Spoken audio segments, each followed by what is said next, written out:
Hello, Scorpio rising. This is Mandy Ray of Ecstatic Astrology here for your forecast for October and November of 2023. So let's go ahead and jump into it. I'm going to revisit the solar eclipse that happened on the 14th first, and then we're also going to look at November after that. So first things first, we've got October up here. And the solar eclipse was in Libra, which is your 12th house of spirituality, and retreat and reflection. And the South Node is there, which is about getting rid of, separating, letting go. And this is a time when you're like, I've had enough of this isolation, retreat, meditation, whatever I've been doing, even lack of clarity. I'm done with that. So it's an invitation to do something in a new way. Or because you can look at where Venus is. Venus was in Virgo and it rules the South Node. It still is in Virgo, is in your 11th house of networking and goals. So, this is encouraging you to kind of quit sitting on your rear end and get things going out in the outer world is what this is about. And I think that this is really good for you for showing up, for saying, I'm not going to do things the same way anymore. I'm going to do them differently. The South Node solar eclipse. That brings us to today. I'm going to kind of skip over the rest of this because we're at the 27th, 28th. Mars and Mercury and the Sun are in your first house of self, Scorpio rising. They're in Scorpio, and they're bringing a lot of motivation to you, yourself, your independence, your identity. But the full moon lunar eclipse is in your 7th house of relationships. Okay, that's Taurus for you. So Taurus is like, you've done a lot of work on relationships, on building agreements, how you cooperate. This is kind of a closing down of the Taurus eclipses, which happened for 18 months before. Now we're switching. This is a hybrid eclipse, okay? This is in your first 7th house. It's yourself versus others. Jupiter's in your 7th house, which is expansion of relationships and abundance. Uranus is there, change relationships, change values in relationships. And then you've got Mars, Mercury, putting some thought and some ego into yourself, your independence. And the balance of these two things is important. The North Node in Aries is actually in your 6th house. So that's why we call it a hybrid eclipse, because that's where the eclipse in April will be fully, okay? New work, new daily routine, new health, new habits. So both of these things are kind of coming up. It all boils down to self, independence, identity. You're really focusing on that right now. And even a little bit of networking, because Venus does rule the lunar eclipse in Taurus, and it's in your 11th house of friends, networking, and long-term aspirations or goals. Okay, which I think you have a lot of luck with Jupiter there. I think Jupiter's helping out a little bit. Now let's look at the 30th and 31st. This is Venus trine Uranus. Uranus is in your 7th house of relationships. Venus is in your 11th house of friends, networking, and goals.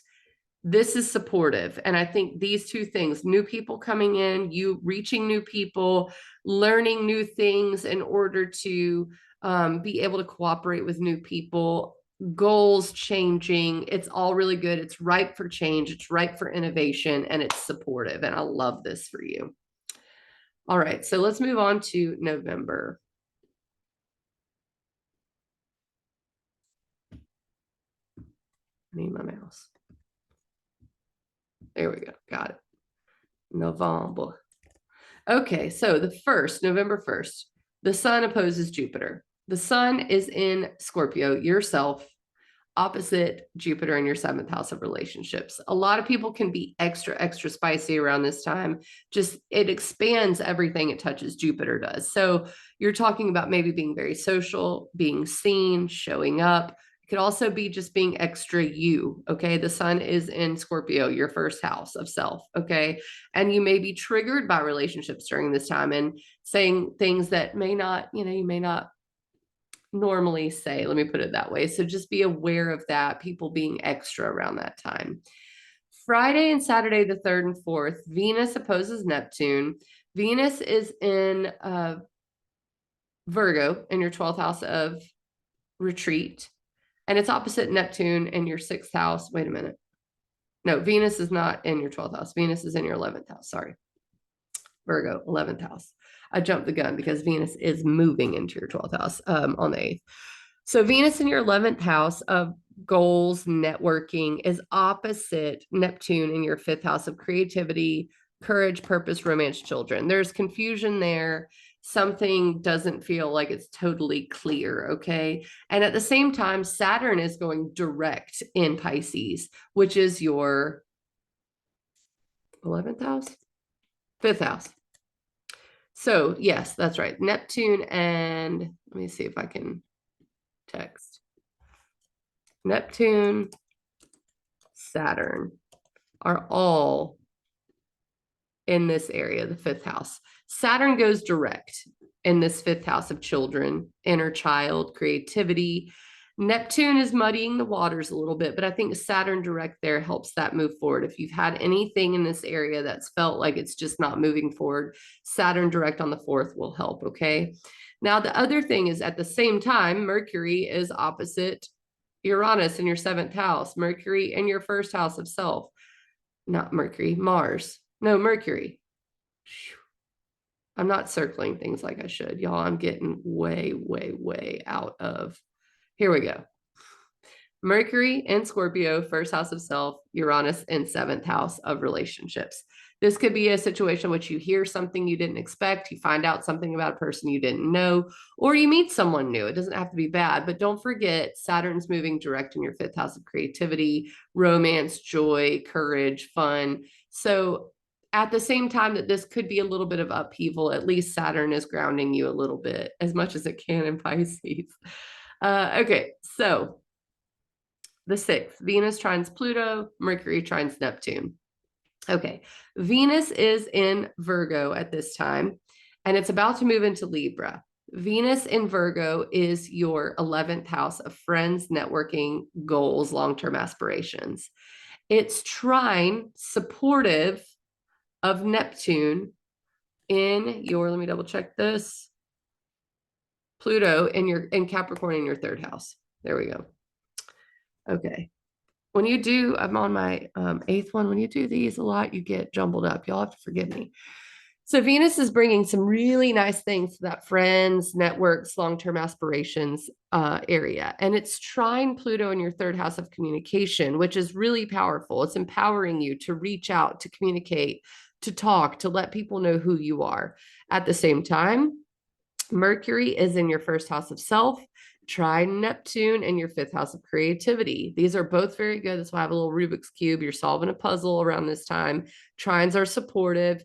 You've got, can I draw? I want to draw something squiggly. These two matching and these two supporting. So communication and networking, great.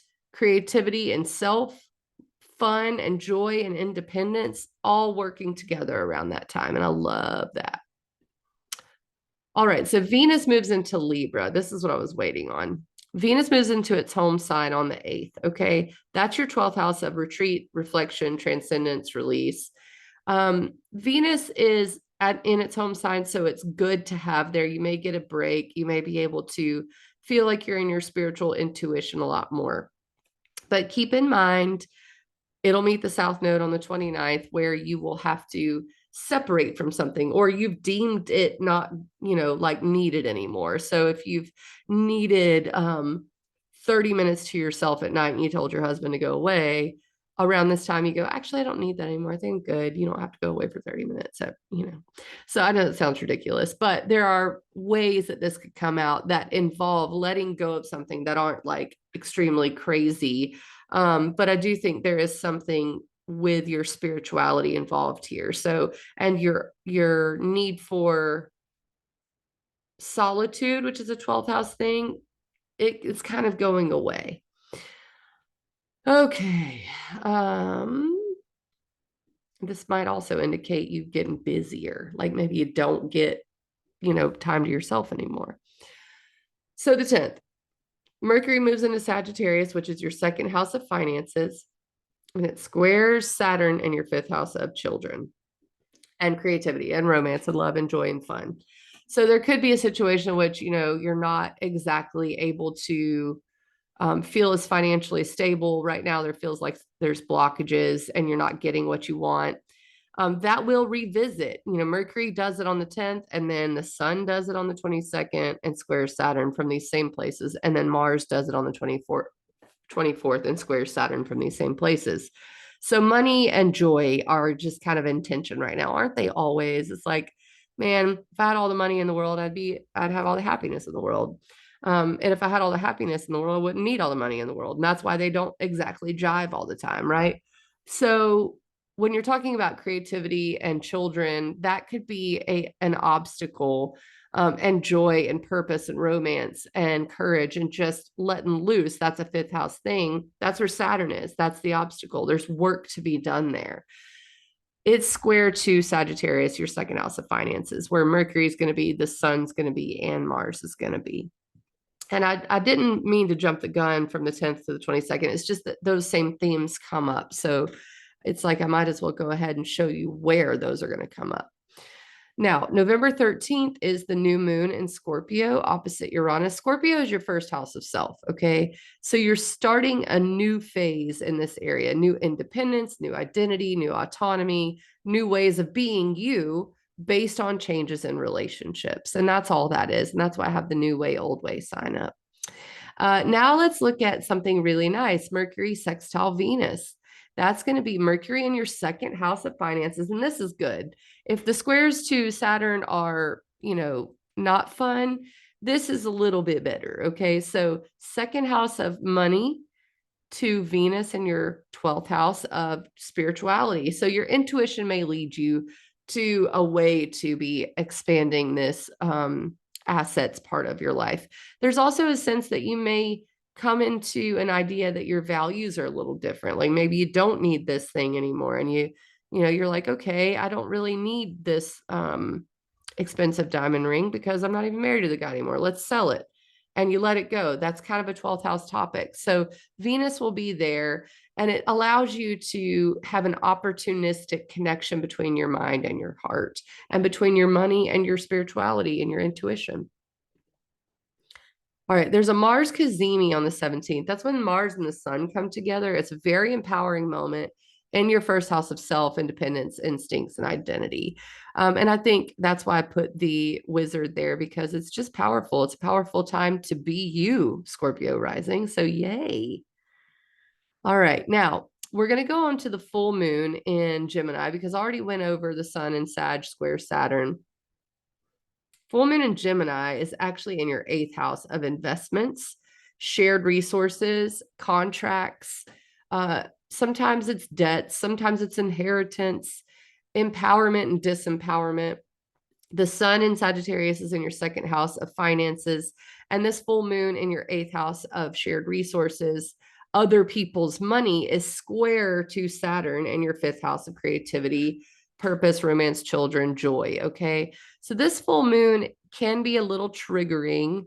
It can feel like I want to do this, but I can't. It can feel like, maybe I'd want to make this investment, but I got to save for the kids' college, things like that. It could be that someone is exerting force over you, and it's keeping you from feeling like you can be in your greatest joy, greatest creativity. But I think that it's interesting to note Mercury, which rules the full moon in Gemini, will be back in Sagittarius in your second house of money.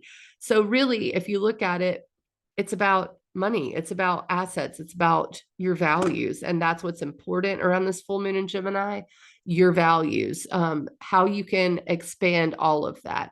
And then if you look at what's ruling Saturn and Mercury and the sun and Mars, which is in Sagittarius in your second house of money by now, it's Jupiter. And Jupiter is in your seventh house of relationships. So relationships are very important during this full moon in Gemini, making sure you are communicating clearly your boundaries, communicating clearly your desires, and building relationships. All right. So then the 29th, the last thing, Venus hits the south node in your 12th house. And this may be a time that kicks off a very busy time for you. You're getting rid of the need to go into your spirituality and go into that retreat place. And you're kind of saying, I have no need for this anymore. Let me do it differently. All right, Scorpio risings, thank you so much for your patience in me getting these out. Saturn is square my natal Mercury. You guys will get to experience a little of that November 10th yourselves, because that's what I'm going through, but like for months. So I hope that it's easy for you guys, easier than it has been for me. I haven't been able to think or talk or do anything clearly. It's been crazy. So thank you again for your patience. ecstaticastrology.com to book if you want to know more about your own chart. And I'll catch you on the flip side in December for the December January forecast. See you then.